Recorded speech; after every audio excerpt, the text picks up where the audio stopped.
You're live. It says we're live. We're good. Okay.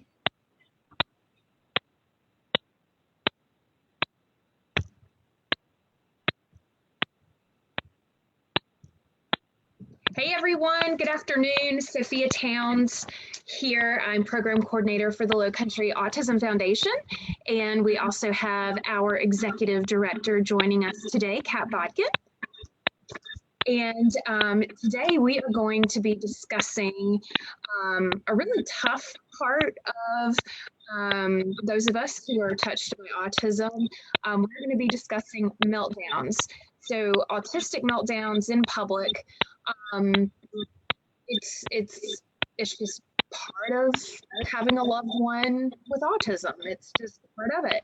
And how many of you autism moms, autism dads, autism caregivers have been out in public before? You've been in the grocery store, you've been in Target, Walmart with your loved one with autism, and it happens right there.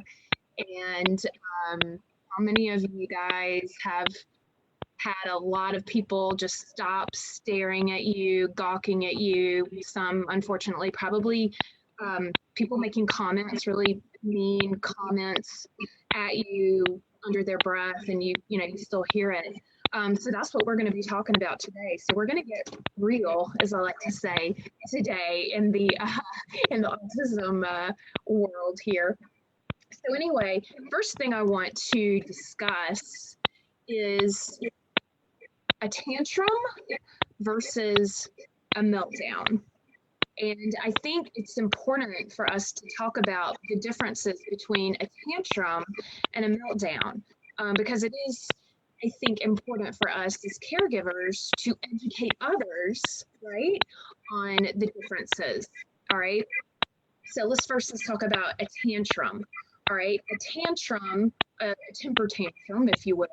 A tantrum is basically, in a nutshell, it's really caused by not getting, the person with autism is not getting what it is that they want, essentially. Okay.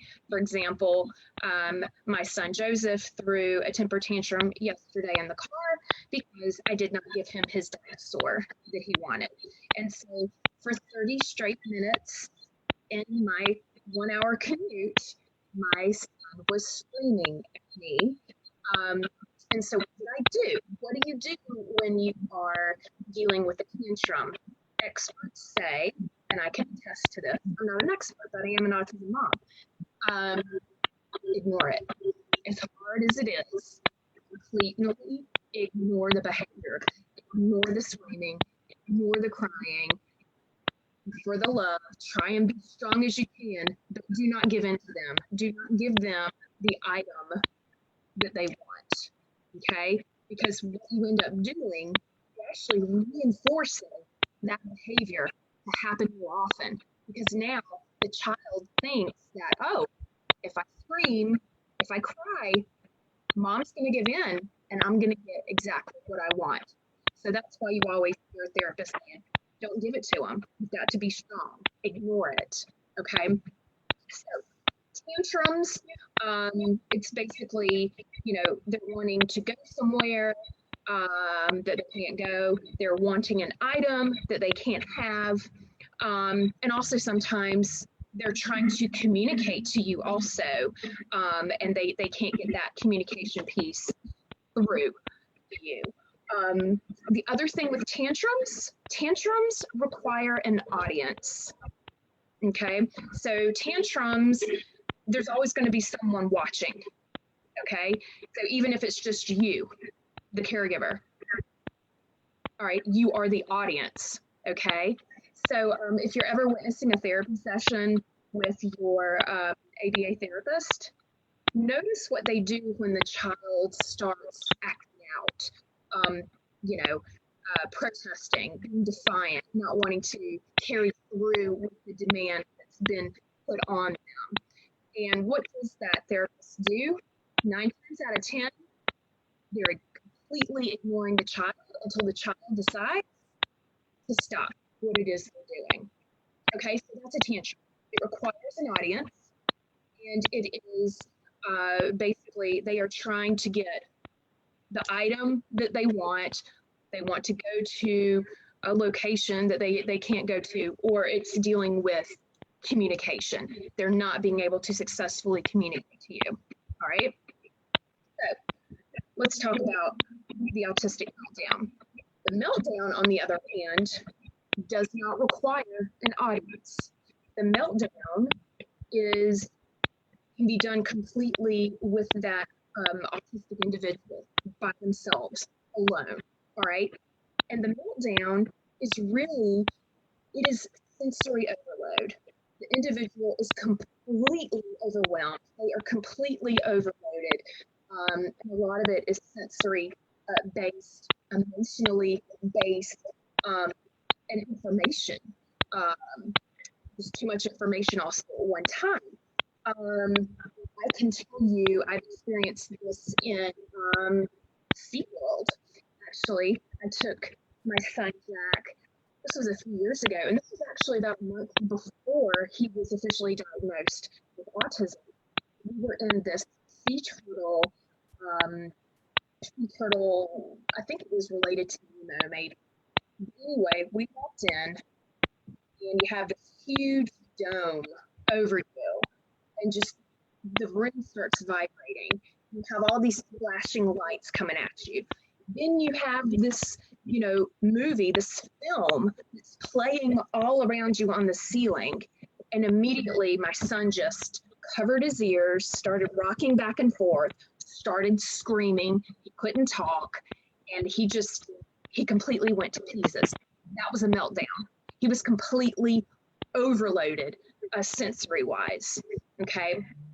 The other thing about meltdowns, they may not necessarily be, it may not be the individual, crying, screaming, lashing out.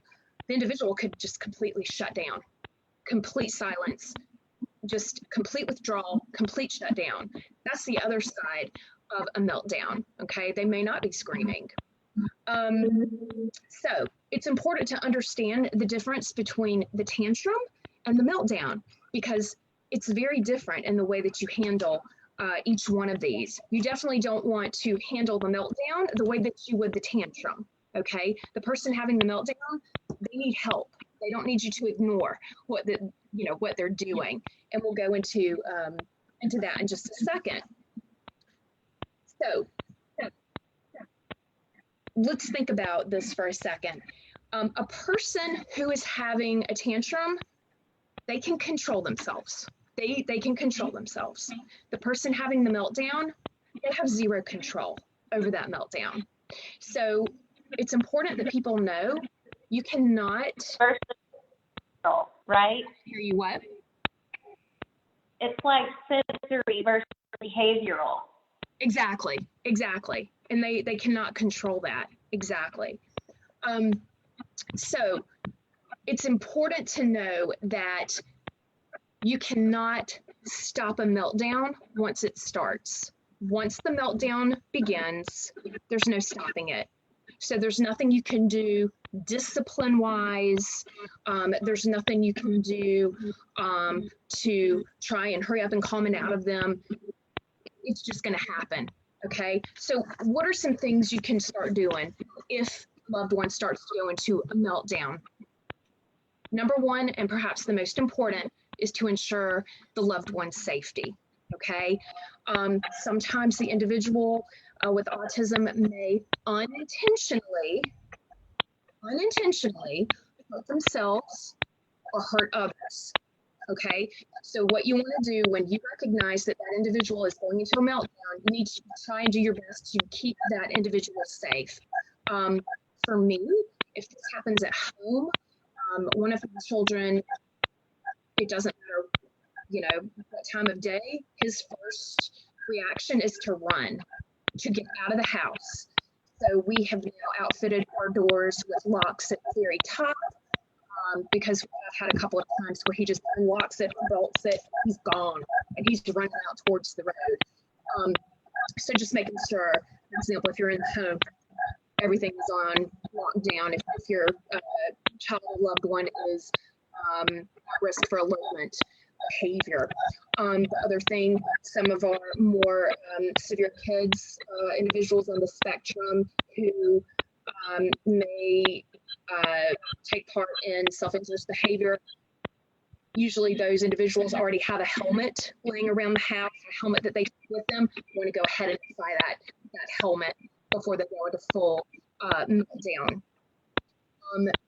If they're laying on the floor, extremely upset, you may just want to take a sweatshirt, a shirt, a towel, put it under their head, just if they start headbanging. Again, just trying your very best to keep that individual safe. And then you want to develop some form of a calming routine, if you will. So once the meltdown is over, and it will end, okay, you just have to wait it out, all right? And you stay calm as best as you can. But once it's done, usually that individual is still going to need some assistance in calming down and further calming down. So that might be some visuals may be needed, some nice light calming music might be a nice idea, but try and figure out what would be very calming to that individual and make sure that you have that on hand if possible. And then thirdly, if you can, start mapping the routine. If you're noticing more meltdowns, try and take note of what is happening before the full-on meltdown. Where were you? What behaviors were you witnessing? Did the individual request to leave wherever you were? Did the individual start stimming more than he or she does normally? Did they start rocking back and forth? Did they cover their ears? So just kind of start noticing some of the behaviors that they're doing. And these are kind of the precursors to the full-on meltdown, which you may be able to notice it and get them out of the store or wherever you are. And you may be able to avoid the meltdown altogether.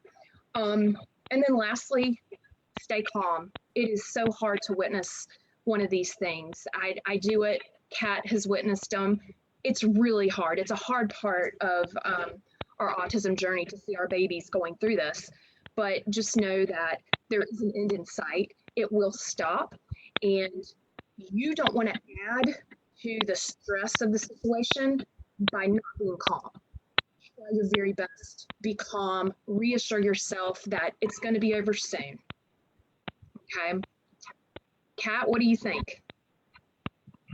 Those are some really great tips. I have some examples of things that happened. Can you hear me okay? I can. Do you hear me? Okay, good. I can. Lindsay, who's handling our comments, everybody says there's a clicking noise. We apologize. I'm sorry, guys. You know what? Let me try it. Let me just, I'm going to mute myself. We'll see. So Cal, my son, he's 5, and we signed him up for a really cool soccer class that is inclusive for special needs. And my husband and I took him to his first one. We were so excited that there would be a sports class that he could give no expectations, right? We just want him to have fun and be with other kids and maybe learn some skills while they're at it. Well, Cal not having it, he didn't, and of course he just did not want any part of it. It started to have a meltdown, the holding of the ears and running from the group, and it seemed very much sensory, not behavioral. He did not want to participate, but my husband and I told Cal and told ourselves that our goal was to make it through the whole class, 30 minutes long. So even though Cal did not want to participate, we took a soccer ball and we were right outside of where the group was, and we tried, kicking with him ourselves and staying calm and letting him know it was okay. He cried basically the whole time, but we made it through the class. We didn't, if we were to get in the car he would have known, okay, if I throw a big enough fit or if I get upset, then they're going to do what I want them to do. So even though it wasn't necessarily behavior, something was bothering him, we wanted him to see that he could make it through the lesson. And then there are some situations where it's like nothing is going to make him feel better. We went into Target not too long ago, and the lights were way too bright, and something just set him off, and it was almost like he was scared and couldn't function. So I had to leave my cart there, and we had to leave. So I think it's trusting your gut, knowing what situation it is. And, you know, like you mentioned earlier, it's not as if, you know, there aren't stares and people looking and wondering what's going on. Keep your child quiet and stuff. That always tends to happen. And I always think of what I should have said after. But I'm learning as I'm going that these are teaching moments for people that don't understand autism, and that we're an example for those people.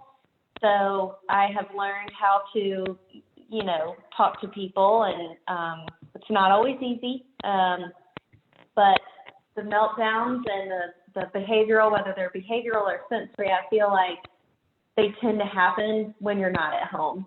So we kind of just learn each time what works and doesn't work. But I agree with you 100% that staying calm seems to always help, you know, the situation. It seems to calm him down if I'm calm and not getting upset. He's saying, be quiet, be quiet, be quiet. You're being too loud. Stop, stop, stop. None of that seems to help the situation at all. No, not at all. Not at all. And then when you kind of touched on this a little bit, but, you know, there's nothing like, you know, I've been on the floor in the grocery store with one of my boys, and it never helps when, you know, you're on the floor, you're trying to just wait it out, keep them safe, keep them calm, and then you have these wonderful people walking by and talking about discipline and, oh, she needs to get him out of here, and just nasty, lovely little comments. They're always just, you know, yeah. It's like pouring never salt in your wounds. You know, you're already having a tough time. I just, you know, it always happens. When I was diagnosed, someone said to me that was further on in their journey that the hardest thing is that you're going to have to learn to grow thick skin because people don't know. And so, you know, they're going to judge, they're going to say things. And I think that's been a big part of me growing into a stronger mom and person, learning that patience. And I'm a very sensitive person. I know that about myself, but it's a whole different kind of, I don't even know the right word for it, but it's definitely getting better because you're learning as a parent what works for your child and what doesn't work for your child. I always like to distract mine. I always have like a fidget bag with little toys and things that I know he likes and candy, healthy snacks sometimes. And of course, the I pull out is the phone or the iPad, but sometimes it is what it is. Yeah. And nobody really truly understands that. It's almost like a emergency thing that works for a lot of us. And that's just how it is sometimes. Yeah. I think the last epic meltdown with Jack, I want to say, he had started, this was a couple of years ago, and it was Joseph's birthday party. I think, it was Joseph's first birthday or second birthday. And we had, you know, not too many people, but we had just our close family and friends over. And I didn't have him dressed up in anything uncomfortable. I mean, I had a polo shirt on him. I wanted him to look nice. Like, I think I had like a polo shirt and just some nice shorts on, and he was not having it. And I guess it was just too much. The sensory from wearing something you didn't want to have on, the people, and he just right then and there started stripping, took everything off, head to toe, standing in the living room with all of these guests, naked, screaming. So it was great. It was, you know, and so me being the hostess of the party, I looked at my husband and I said, I need you to take over for a little bit and we'll be back. And so I was able to pick him up, carry him upstairs. He finished. I think it took him about 20 minutes, honestly, to calm down. But then we came back downstairs and all was well. But he had enough. He couldn't do it. He was done. He was done. There's that I've seen surface around social media of a young baby, not a toddler. I don't know if it was a girl or a boy, but clearly they're very upset, like throwing maybe a fit that turned into, I'm so upset I can't calm down. And the dad is just there patiently waiting for this child to calm down. The child keeps coming back in and getting a hug, and then he needs to be alone. And I think knowing that you're there for them while they're working through their emotions, they're not alone, they're safe, we're here for you. I find that when our son gets really upset, I do let him kind of have his space, but I want him to know I'm here. Everything's okay. If you need a hug or if you need me, I'm right here. And then typically it's like a switch goes off. He all of a sudden goes from being really upset to smiling, and he's okay. As the moment has passed, and he's okay. Yeah. But like we always say, every child and every situation is different, and I guess we just learn as we get to know our kids and what their struggles are out in public. And I've learned places that I can't take him, you know? Yeah. It's you learn. You learn. It's, I think, a lot of trial and error as well. You know, there are places we can't go. There are places we can go. It's just you kind of learn what works for your child. You know. I speak out of both sides of my mouth sometimes because we find ourselves wanting to stay home sometimes. Like if there's a social gathering or anything, we're like, oh, it's going to be too much. And then sometimes we surprise ourselves that we'll go somewhere and Cal does great, no matter how loud it is or whatever. There's a bunch of kids and he has the best time.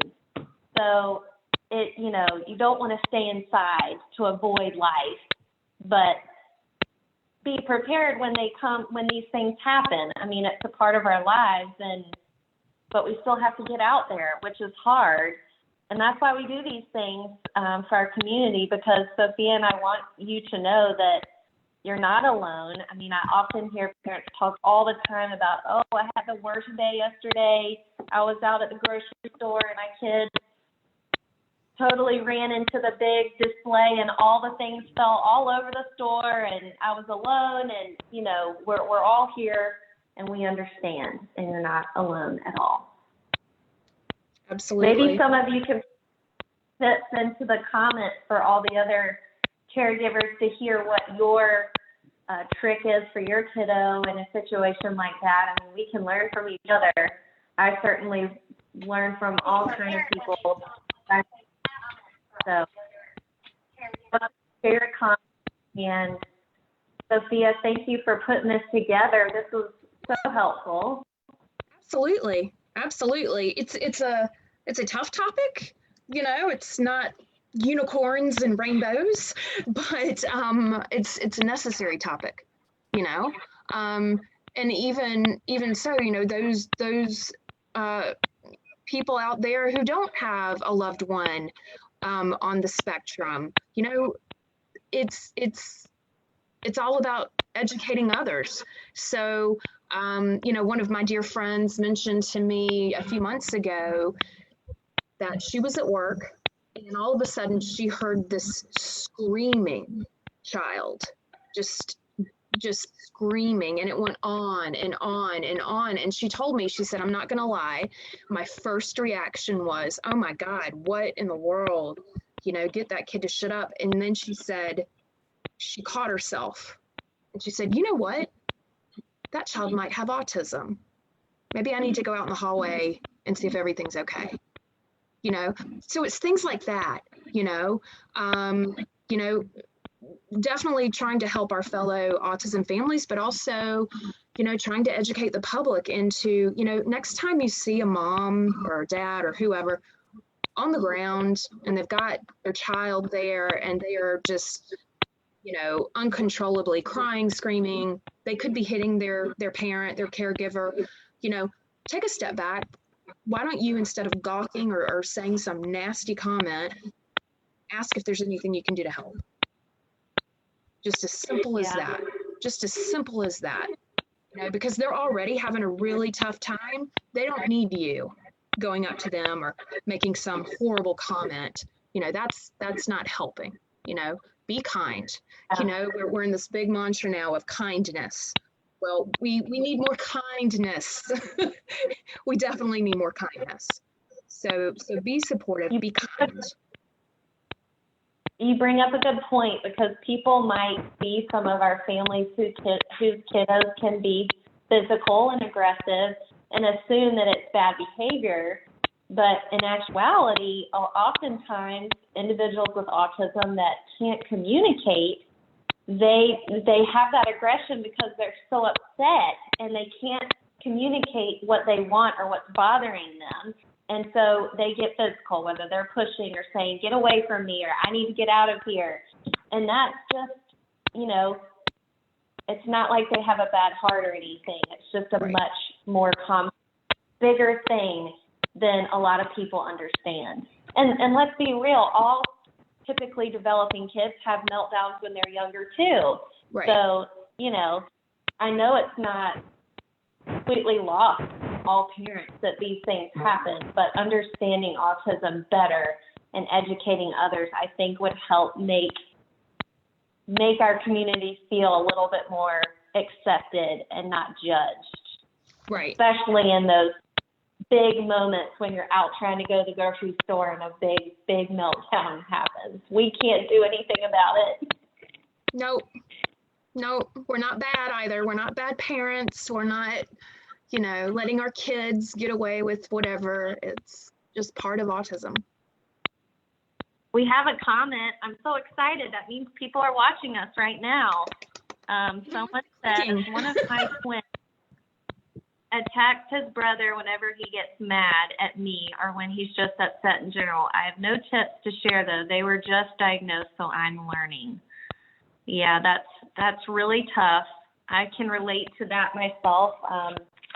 My son was diagnosed 18 months, closer to 2 years old, and he's 5 now. So it took a while to figure certain things out about him in the beginning and knowing what to do.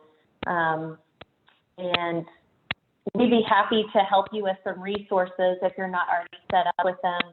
ABA is a great resource for things like that, hitting and behavioral therapy. And it's been really great for my son. We've seen a lot of progress, like tremendous progress with ABA. But our hearts go out to you, and we know it's not easy, and that's why we're here. We want to support you with any resources we can, and invite you into our lab community so that you can meet other parents walking the same journey as you are, and hopefully can share what works for them. Do you have any feedback, Sophia, for our friend? Yeah, just take it one day at a time. Try and get them into ABA as soon as possible. And if you need any assistance with that, call us. If you need information on providers in your area, but definitely going ahead and get the ball rolling on ABA. That is, in my opinion, priority number one when you're just getting a diagnosis, because the earlier the better. The sooner you get therapy started, the better the outcome. So very, very important. So definitely email us, Fanny. Our I know email Fanny. Oh, Fanny Fanny. Rodriguez. Well, then, Yes, Fanny. I know Fanny. set up with what you need. And we are here for you and here for each other. I'm laughing because Well, thank Fanny and I y'all talked the so other much. day. She is delightful. Aw. Yep. Well, I know we have an exciting guest, our next community conversations. Do you want to tell them or keep it a surprise? What do you think? Should I tell them? Maybe we should keep it a surprise so you have to come back in a couple Okay, weeks. fine. Or is it next week? No, girl, I've got 3 weeks in a row of community conversations. Oh, yeah. Well, why don't you tell them what you want to tell them, viewers? Here we go. We've got 3 weeks of great content for you. Yes. So next week, we will be discussing mental health. Big subject, big topic. I'm very excited about that. We're going to be talking about resources throughout the Low Country for those of us looking for counselors, therapists, and I'm also going to be trying to help our families find a therapist who accepts Medicaid. That seems to be a really tough thing these days, is trying to find a counselor, a therapist who accepts Medicaid. Well, we've been doing a lot of research here at LAF regarding mental health. So we have some great information to share with you next week. So you do not want to miss this. I think I've been very vocal and transparent when I have talked about my own journey and how, my son, my oldest son, who is neurotypical, we started him with a therapist.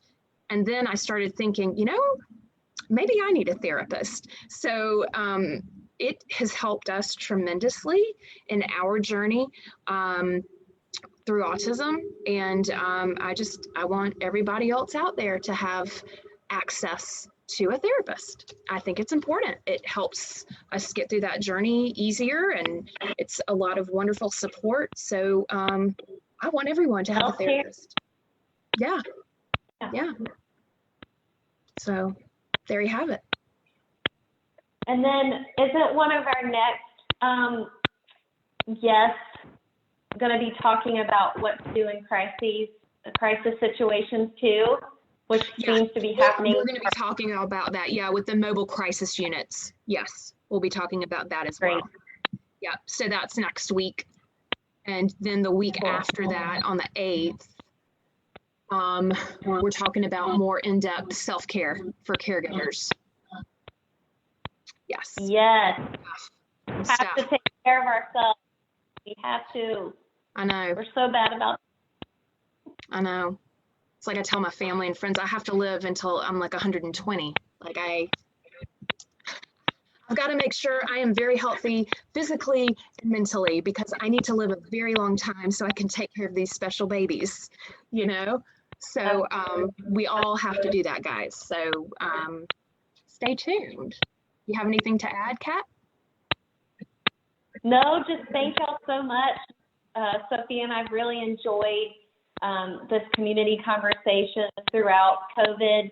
We're hoping to welcome community conversations back to in-person. It's been over a year now that we haven't had them in person. So when things are getting better and people are more comfortable, we'll probably try and hold one community conversations a month. We'll have one in the Bluffton area and one here in Charleston. We typically have them at a coffee house.